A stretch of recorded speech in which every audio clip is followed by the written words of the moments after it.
Hello everyone, this is Saurabh and from 36 Strategies of Military Warfare we are reading today chapter 5 Strategies for Gaining Ground. The 6 strategies for gaining ground are: first, Thou liáng, huàn chu, replace the beams with rotten timbers, which means destroy or damage the sustaining structures on which the enemy depends. Seek to replace these with systems which you control. When you have rebuilt their houses, they are under your control, quite possibly without knowing this. Use ambassadors, double agents, spies, and so on to get close to them and whisper in their ears. Convert, bribe, and blackmail to get the same effect from their own people. Make them dependent and then pull the rug from beneath them at your convenience. Discredit their friends and advisors so they do not know who to trust. Turn their strengths into weaknesses. Disrupt enemy plans and action. Act in unexpected ways. Break rules of engagement. Do things so they will not know what to do next and will be paralyzed into inaction or panicked into disarray. As well as using this strategy to attack enemies, it can also help in turning allies into subordinates as you manipulate the situation to increase your power over them. A way of doing this is to offer them increasing support, from advice to troops, until your people are largely in control. In order to replace pillars, you need careful manipulation and long-term thinking. It often requires that you first get close to the other side or their allies or advisors. Disrupt the enemy's formations, interfere with their methods of operations, change the rules in which they are used to following. Go contrary to their standard training. In this way, you remove the supporting pillar, the common link that makes a group of men an effective fighting force. Strategy 2 for gaining ground: point at the mulberry tree while cursing the locust tree. Shàng ma huài. Use indirect means of getting your way or of showing what you mean or want. Do not take names so that you cannot be accused. Use intermediaries, third parties, and others. Push the weak and convince the strong. Use scare tactics, threats, warnings, and even physical beatings and punishments. Make an example of those who do not comply with your commands or who oppose you. Use disappropriate punishment that will scare others into submission. To discipline, control, or warn others whose status or position excludes them from direct confrontation, use analogy and innuendo. Without directly naming names, those accused cannot retaliate without revealing their complicity. The metaphor of this name is that while you are doing one thing, pointing at the mulberry, you are really taking another quite different action, cursing the locust. Being indirect can be most effective when being direct could cause problems, such as reacting revolts or disruptive criticism. Use external method of motivation as opposed to more internal drivers. Extrinsic methods are less effective where it is important for the person to be self-driven, yet they are effective to just get people to follow orders. Jia che bu tian. Act dumb but remain smart. Play foolish or weak so they do not take you seriously. Conceal your strengths until it is the best time to reveal them. Speak less during discussions. Encourage others to speak while you listen and bide your time. Appear disinterested or confused. Look like you are trying but are missing key points.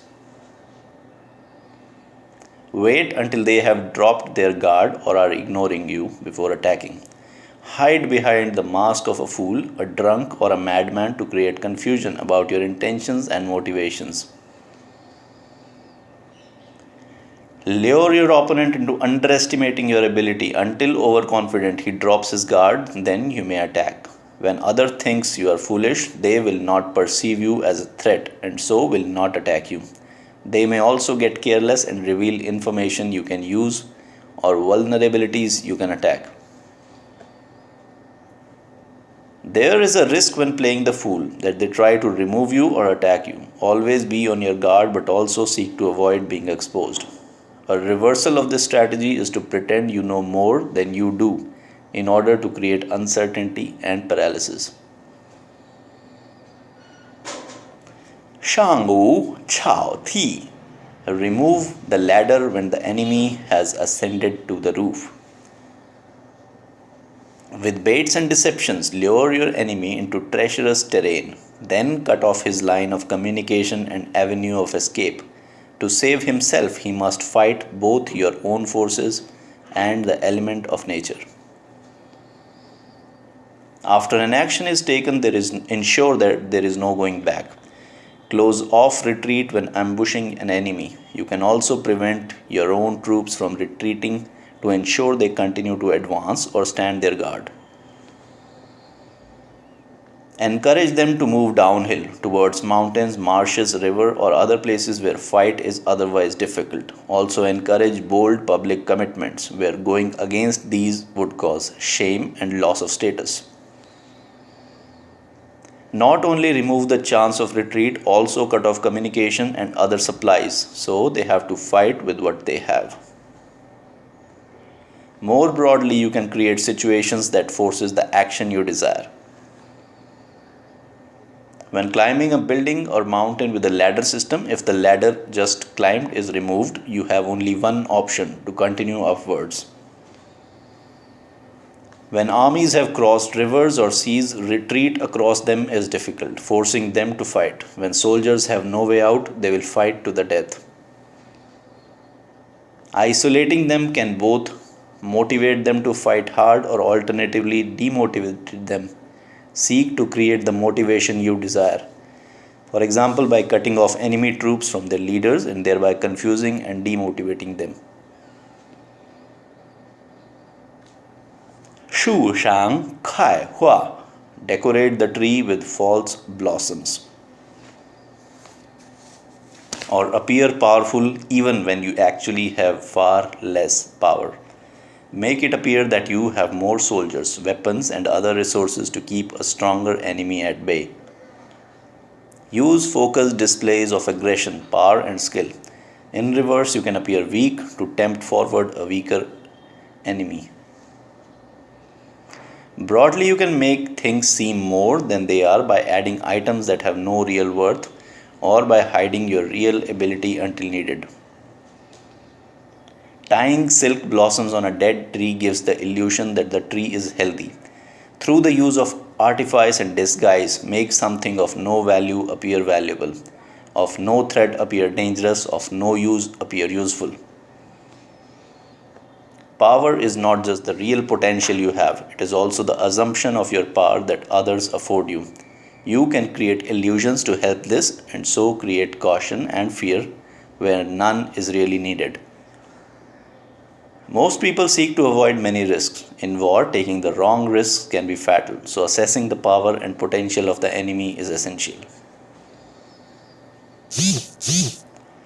反客为主.